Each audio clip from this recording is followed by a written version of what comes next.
Okay, hi, my name is Kunal, and we're talking about Bethak Decor's logo. So there are a few pointers that we need to take into consideration before judging if something is working for us or not.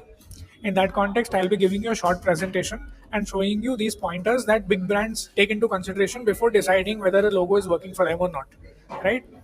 These are basic functional elements, and without functionality, the logo is generally losing its essence. What I mean by that is, I'll explain now with a presentation. Ingredients that make a mark great. What is it? What are those ingredients that really stand apart in a thousand logos? Ingredients that make a mark so great that in a plethora of options, in a plethora of logos, you're able to identify what is what, and you're able to distinguish. It's not getting lost in the noise, right? What is it that big brands are doing really? So the first element or first ingredient is it should have a compelling story. If it has a compelling story, then it will it will create such a mark in people that people will start associating that mark with that story. Like we have the Christianity logo. We all know the story behind it and why it became so iconic, and almost people started worshipping it. There are very obviously there is a story behind it, and for 2,500 years people have not thought about changing it, right? Second ingredient is remarkability. The more combinations that you bring into a mark, the more remarkable it becomes. What I mean by that is, I'll explain it with an example. Like we have the FedEx logo here. You're able to see FEDEX. It's simply letters, right? But there's something really interesting going on in here. We call it the smile in my mind concept.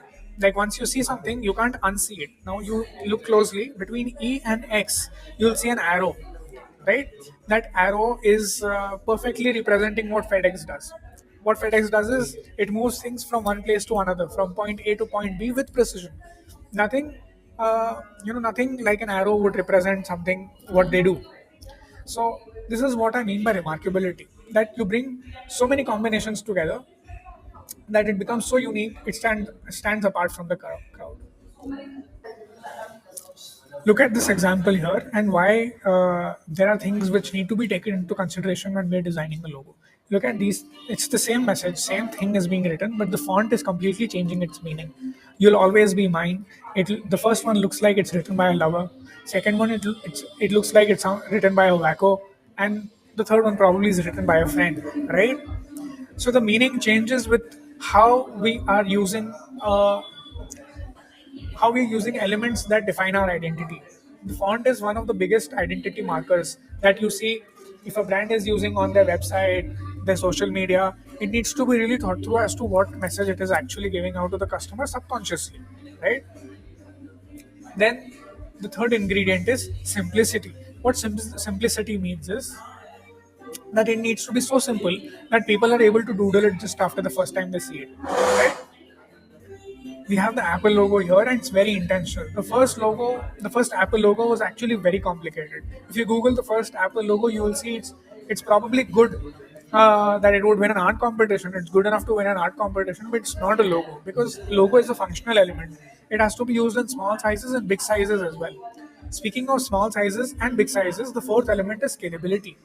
What that means is that the logo should be able to be like it should be seen, visible in big sizes as well as small sizes. Here you see the Subway logo is extremely small, but you're still able to read it, understand it, and you know what brand it is, right? 90% of the people will probably be seeing your logo like this. Here you see, right? But 90% of your audience is seeing your logo at so much distance. It becomes all the more important that people are able to read and understand what it's saying at a glance without having to really put an effort, right? So logo is an identity marker that has to reduce friction between recognizability as well. If a person enters the store or they're probably passing by on a road, they should be able to see what that is, and it should take that real estate in their head that that brand is there, that shop is there, right? So scalability is one of the key elements that make sure that your logo is seen. But without visibility, having aesthetics does not make sense. Likewise, you see it should work on black and white, right? You see the same color combination is working very well on black and white. Coming to the fifth ingredient, they pass the test of time. When these four ingredients come together, the first ingredient being compelling story, second being remarkability, simplicity, scalability, when these four elements come together, The fifth element comes as a consequence, right? They pass the test of time. Only something that is functional, simple enough, it is remarkable that it leaves a mark on people's minds, and then we have a compelling story. Is when it will pass the test of time. What I mean by test of time, it should at least survive 50 years. That is passing the test of time. Technology will change. Probably we'll have smart glasses where you don't need a phone, but you can't change your face, right? Business ka face is logo. You can't change it after every 5-10 years because that every time the customer has to then be sold to a new identity, a new face, because it's not working on a new platform. So it has to work for the next 50 years, and you'll see these brands have not changed their logos for probably a century, right? More than a century. Tata, Coca Cola, these brands have not changed their logos at all because of these five ingredients that have followed. Now, the sixth ingredient is a subconsequence. What that means is when these five combinations come together, the sixth again becomes memorability. Memorability means it takes real estate in their minds. It takes a piece.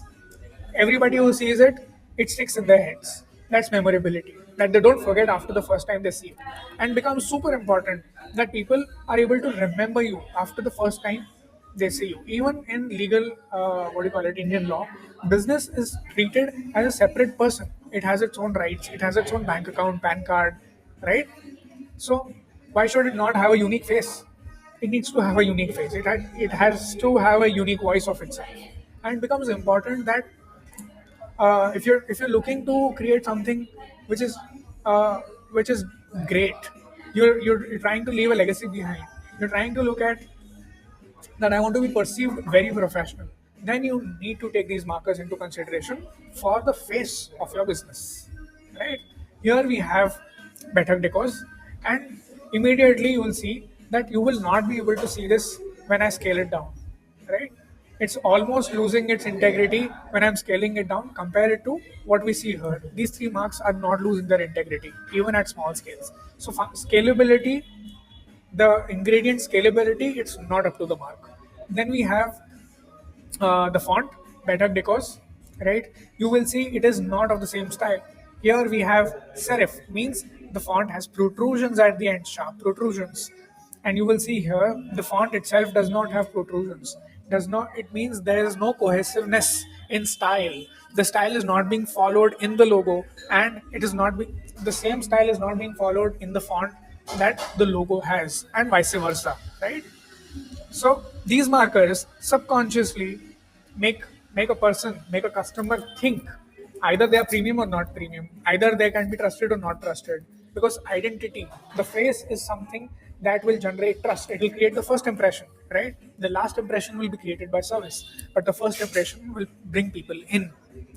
Another thing is these small elements that you see here, these small elements, the rounded rectangles and the leaf element here, these are redundant. What I mean by redundant is if you scale it down, they're adding to the complication, they're not making it simple. It should be simple, but probably you're trying to achieve remarkability with these elements, but you're losing simplicity and therefore losing remarkability as well.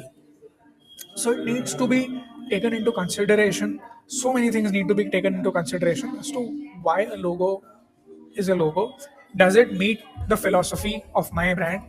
Does it uh, does it speak what I need to speak to my customer in subconscious and subtle ways?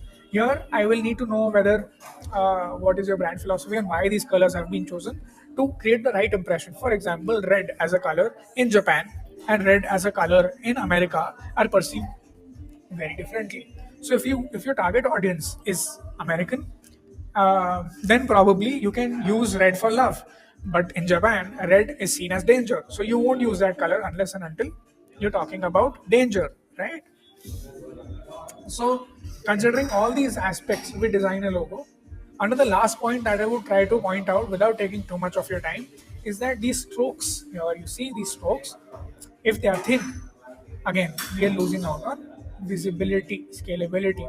The stroke needs to be, it needs to have a right balance to be able to see in small sizes and big sizes how we have it in here in this example. How we have it here in this example in Citibank. The strokes have been used very intentionally that they are functional. So with that, I'll take your leave and hope to speak to you guys soon. And let me know if you really see there is a need to for a change, and we'll then move forward. Thank you very much and take care.